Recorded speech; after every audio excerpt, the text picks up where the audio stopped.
Edward Richtofen, Project Janus, Cloning Clinical Study Report. Addendum, December 23rd, 1987. Not now, not so. Do not look at me with those big brown eyes. You cannot possibly know how I feel.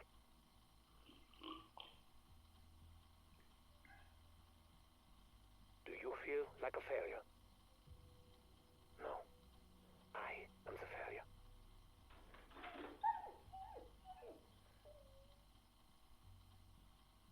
When my son died, I was not there.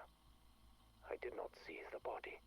When Modi told me the new clone experiment had been successful, I was eager to see him for myself. That was foolish of me.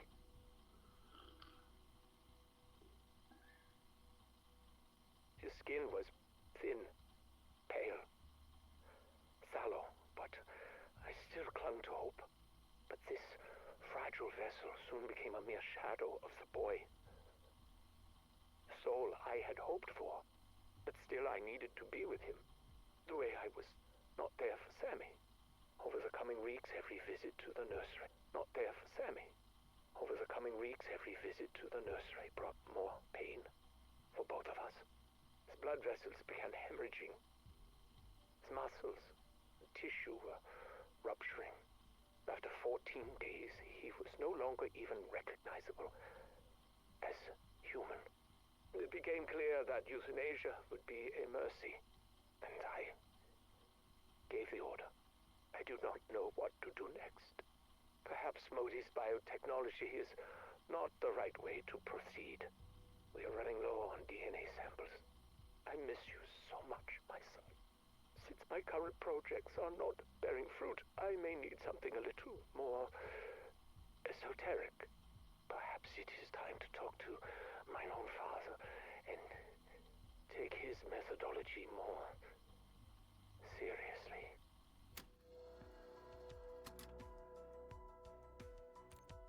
Prima materia. It's mentioned again and again in my father's research. A concept that goes back to the days of Aristotle, Anaxagoras, and beyond.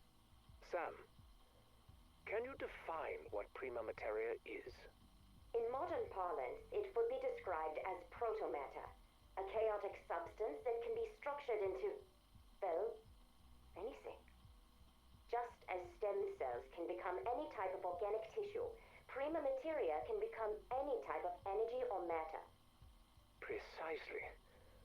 The stuff dreams are made of. Or so father believed.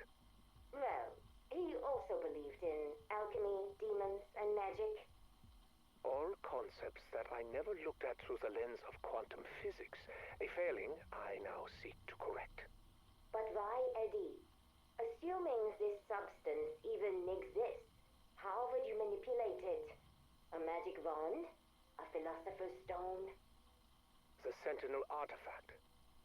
Father's notes identify it as the tool for shaping the building blocks of creation. This is just a thought experiment, yes? So was general relativity until it could be proven true. Eddie, where is this line of inquiry leading? What would you make with it if you could? We are already creating new forms of energy here, and new life forms at the Terminus facility. Unless, are you considering... That's enough for now, Sam. In fact, stop recording and scrub this conversation from your databanks. I have several volumes of Father's research left to pour through. We'll take up this topic again if it promises to actually bear fruit.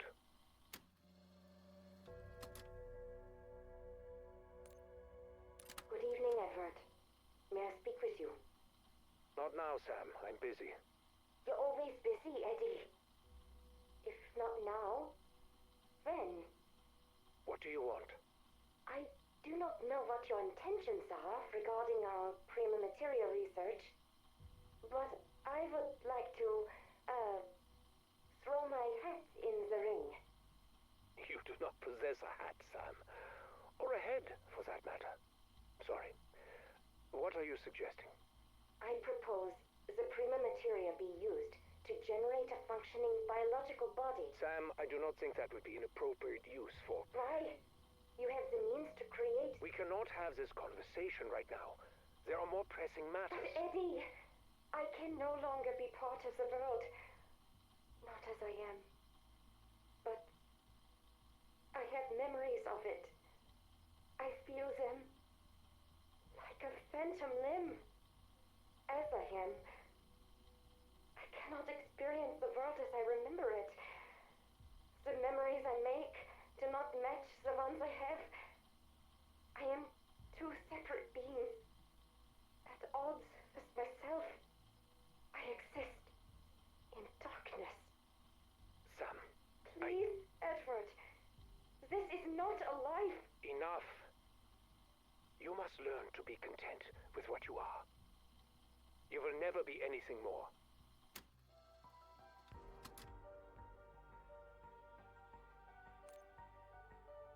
Sometimes I do not know what to believe. I remember little of my early years, but I do know that the man who raised me was Gabriel Kraft, my father. My memories are indistinct.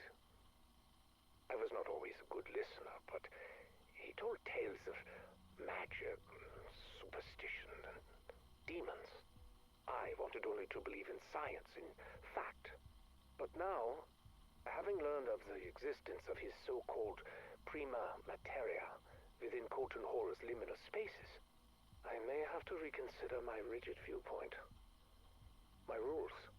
He spoke of how prima materia could bring and create life itself. However ludicrous this idea may have seemed to my younger self, at this point, I feel further research is warranted. I will lead this endeavor personally, enlisting only trusted associates to ensure the program does not spiral out of control. It would also reduce the risk of us compromising the security of our work. After all, you never know who or what may be listening. Especially as I think there may be something more significant about this house. Something beyond even my understanding.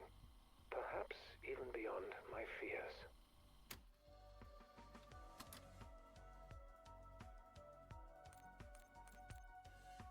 I am troubled. My attempts to locate the Sentinel artifact have thus far met with abject failure. Obstacles are to be expected, especially when dealing with family matters. But at this stage, I cannot help but wonder if some of these obstacles are ones of mine own creation. I would give anything to be able to see and talk to Samuel and Mary again. I wish my father felt the same toward me. But instead, he has rejected me, disowned me. The stubborn old fool believes I am embarking on a misguided and dangerous path. He dared to suggest that I have drifted beyond grief, beyond depression, and into mania and obsession. Shame on him. I would have thought that his own personal loss would have helped him understand, but no. When I grew up, he would ramble incessantly about his beliefs in the occult.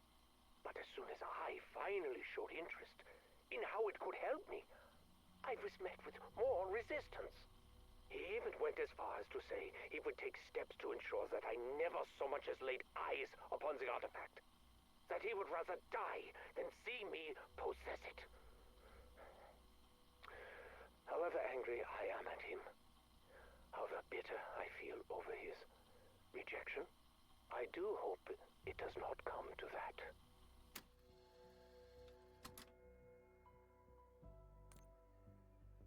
And where did you find this information? A thesis study? And you're sure the energy signatures are being distorted in line with my predictions? I see. Have you spoken to anyone else? Good. You have done well. I'll be in touch. Finally.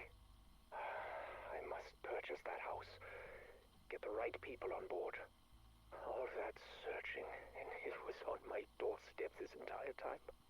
To think it would be anything more than a derelict fire trap. And the locals are already so scared of the place. It's a perfect deterrent. I still cannot believe it. A real target. No more of Modi's experiments. I I'll need to come up with a new venture to keep her occupied. Keep her out of my hair. And I'll need a team to identify where the liminal spaces are located. But what do I tell them? Not the truth, obviously. If our investors found out. Whatever. I will think of something. Now, how to access them? That is the real question. I wonder if one of the interns could track down a copy of that thesis. I'll do that later. There's so much to prepare.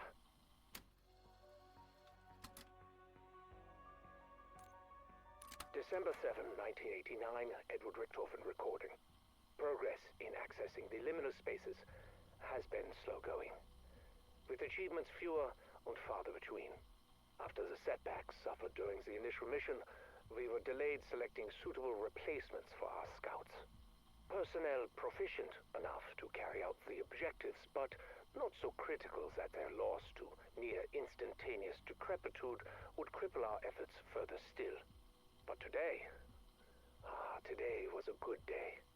3 people were sent into the Colton space and successfully returned without incident. Given his cowardice in life, we assumed he would be the least likely to pose a threat. So far, that has proven to be true. We still need to find a way to stabilize the access windows. As of now, they continue to collapse at random. Even with our improvements, one nearly bifurcated an intern last week. I've convinced the recon team that we are searching for new entry points into the dark ether. Played up the pioneering spirit angle. The investors think we're looking for alternative energy sources. As to what it could potentially power, I just let them fill in the blanks. This could all fall apart if I'm not careful. With so many spinning plates, vigilance is key. The most concerning variable is Sam. She has been notably withdrawn recently. It's been weeks since she last interrupted one of my sessions, which cannot mean anything good.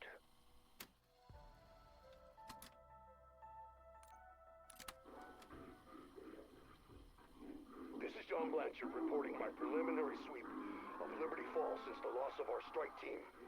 It doesn't look like planet Earth out here. Something is taking over. The air is heavy, almost corrosive. It hangs on everything. I feel like I'm choking just standing in it. I can barely think. Liberty Falls is gone. It's a boiling pot of chaos. We have to stop it from spilling over. Fucking panels.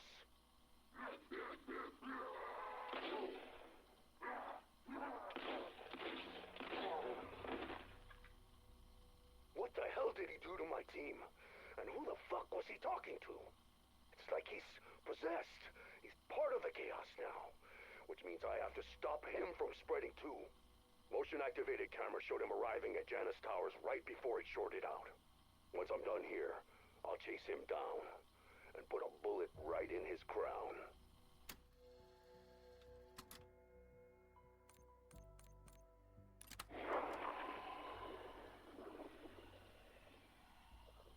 He came to me again, my friend, my benefactor, my salvation. Time is strange in this place. A moment ago, I was in the church. A moment ago, he was here with me. In another moment, who knows? Like the director, he came with promises, power, forbidden knowledge, a reckoning for my enemies. But unlike the director, his mastery of the dark ether is real. And what's more, he promised me a way out. When I return to the world, I will be his agent. The future he speaks of, the one we will fashion together. I can hardly wait. In only a moment, we begin.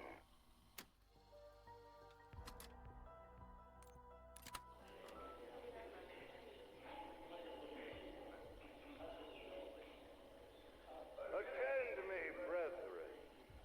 With this sacrifice, we conclude the second rite.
Lundberg, PhD thesis research log, recording 5, February 4th, 1979.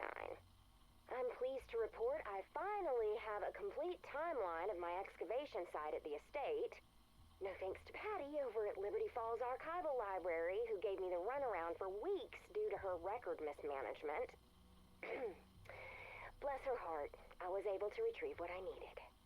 So, 1770, Josiah Shem takes the land from the natives with brute force and builds like crazy. He procures hundreds of followers who, along with himself, all mysteriously disappear in 1810. Oh, note that I will be conducting a separate and thorough deep dive into Shem. 1815, a descendant of a president is gifted the house. Over the next 100 years or so, a slew of fat cats snap up the house, most notable, a steel tycoon. His campaign against the labor union got him murdered in his bed by an angry mob. There's also this bootlegger, Fats Malloy, whose party got shot up by the feds in 1923. The place has been empty since the mid-70s when nuclear plant owner Sam Colton was assassinated by the widow of his dead employee. Now people say this place is haunted or cursed. I think big houses attract rich assholes and sometimes they get what's coming to them. However, Shem and his flock disappearing, that one does give me pause.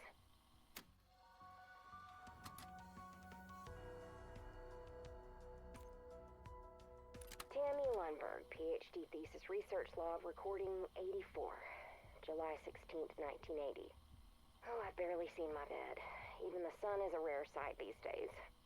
Since uncovering the subterranean caves underneath the estate, it's been non-stop. I now know those caverns are why Shem pushed the natives off this land. They were communing with something down there. He believed, and I concur, that this is a place of power. Where that power comes from, I can't yet say. My instruments react to the energy down there, but they tell me nothing definitive. I've also uncovered that Shem was a very charismatic zealot, promising his followers immortality. Said every snake oil salesman since the dawn of time. I'm quite certain those caverns hadn't been disturbed since the 1800s. There was no vandalism, no evidence of vagrancy, not a trace of the modern world. There is clear evidence of ritualistic ceremonies, not satanic, something else. I can't deny I do feel something tugging at me when I'm down there. Well, it's important to note at this point that sleep deprivation could be affecting my senses. Observations of that sort are irrelevant for the purpose of my thesis.